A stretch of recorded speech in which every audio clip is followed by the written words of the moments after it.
Halloween came, Halloween went, and you know what happens to a pumpkin if he sits around too long after Halloween? His eyes began to shut, and his smile began to sag, and his whole face started to droop. Lord, I think it's time to make you into soup. And she took the pumpkin and she carried him over to the cutting board. And as he took one last bitter look at the world, his eyes popped open. Lying there on the cutting board right next to him was his beloved carrot. She was sliced and julienned and looking more beautiful than ever. Oh, and as the farmer's wife took that knife and peeled him and cubed him up and dumped him and the carrot into the pot, they jumped for joy. They sang and they rolled and they bubbled in the boiling water because they were together at last. Together at last. Well, that night, the farmer and his whole family sat polishing off that pumpkin soup. The farmer had 4 bowls. Lord, Mother, that was the best pumpkin and carrot soup I've ever had. Come on, what's your secret ingredient? What made that so good? She looked at him. Well, I don't know any secret ingredient. And it's true. She didn't know what made that soup so good. But you do. The end. Thank you.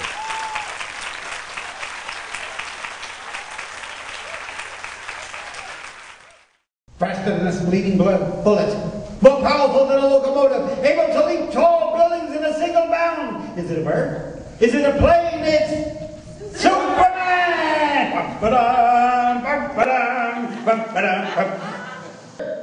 He could fly. When I grew up, I was going to be Superman. And I was going to fly. Oh yeah. Oh yeah. I already could. But I've been practicing, you know. Every day when the show began, I would get my mother's red tablecloth. First I put on my blue pajamas, put on a tablecloth around my neck, tie it up tight, and then I would run around the room so it blacked out really big, like a cape. Then I'd get on my mother's bed, and I'd start to bounce. And then I would put out my hands, and I would say those magic words, up, up, and away! And I flew right across the room. Well, but I was getting better.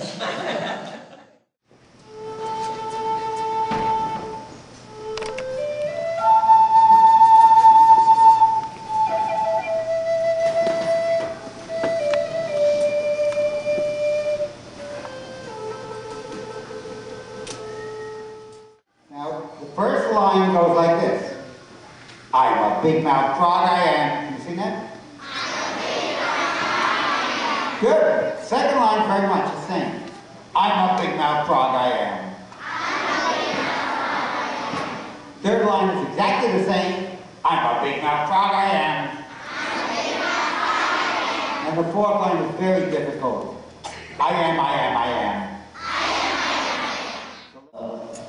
And he sang a song just like this. I'm a small mouth frog, I am. I'm a small mouth frog, I am. I'm a small mouth frog, I am, I am, I am, I am. And he hopped away as fast as he could, but as soon as he got far enough away, he sang out at the top of his lungs. Are you ready? I'm a big mouth frog, I am. I'm a a big mouth frog. I'm a big mouth frog. And that's the story of the big mouth frog.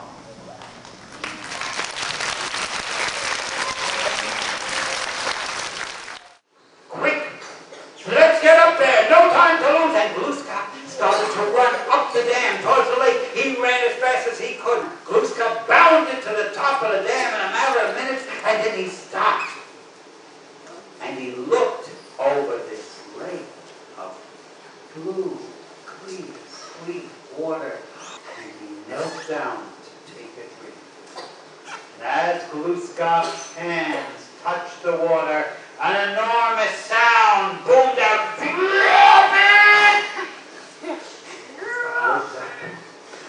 He saw rising out of the water that monster with lumps and bumps all over it. It looked like an island, a great big top eyes and a great mouth, and the monster was yelling, "Grab it!" and his tongue was lashing out, trying to grab things. Glooskap grabbed his tongue and he tied it into a knot. Now the monster started to shout, "Order! Order!"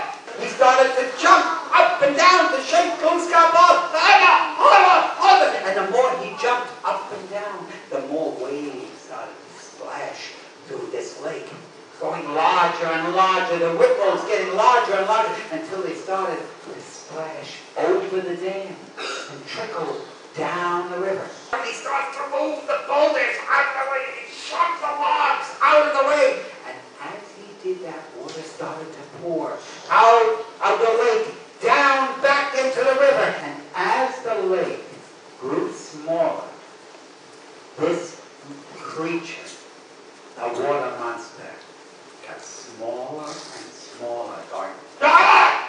Ah!"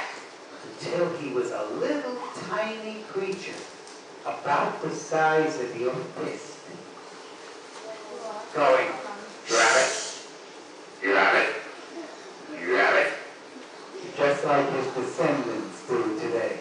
You know who those descendants are. And that's the story of Glooskap and the water monster. But I still want to fly. I dream about it.